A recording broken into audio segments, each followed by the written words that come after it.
ပညာရှိတဲ့ပုဂ္ဂိုလ်ဆိုတာကိုချမ်းသာဖို့အတွက်သူများကိုဒုက္ခပေးလိမ့်မရှိဘူး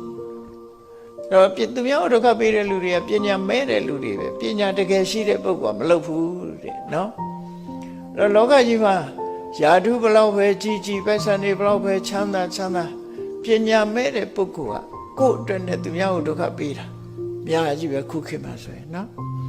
အဲ့ဒါလို့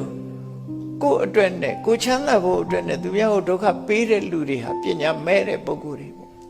လူကောင်းမဟုတ်တဲ့ပုဂ္ဂိုလ်တွေလို့သူတို့ဆိုလို့တယ်တကယ်ပညာရှိတဲ့ပုဂ္ဂိုလ်ကကိုယ့်ရဲ့ချမ်းသာရေးအတွက်သူများကိုဘယ်သူမှဒုက္ခမပေးလိမ့်မရှိဘူးတဲ့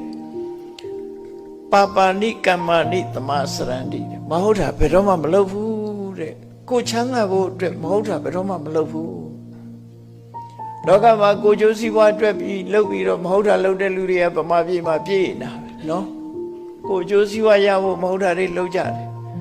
အဲ့ဒါမျိုးဘယ်တော့မှမလုပ်ဘူးတဲ့ပညာရှိတဲ့ပုဂ္ဂိုလ်ကဒုက္ခေနဖုဒ္ဓခလိတာပိတန္တာမတော်ရစယာရုဂုံသိစီစဉ်ဥစ္စာတွေထိခိုက်ပြီးမတော်တဆ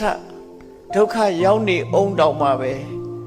ဒီဒုက္ခကိုပဲချိန်မိတ်ပြီးတော့ခံတယ်တဲ့သန္တာစဒေါသနာသဟန္တိဓမ္မသူတို့ဟာလောဘကြောင့်လည်းပဲကိုကျင့်သိက္ခာကိုမစွန့်လွတ်ဘူးတဲ့မုန်းတိမှုဒေါသကြောင့်လည်းပဲကိုကျင့်သိက္ခာကိုမစွန့်ကြဘူးအဲ့တော့ပညာရှိပုဂ္ဂိုလ်ဆိုတာဟာဘယ်လိုအခက်အခဲနဲ့ကြုံမဟုတ်တာလုပ်ဖို့ဘယ်တော့မှမစင်စားဘူးလို့ဆိုတယ်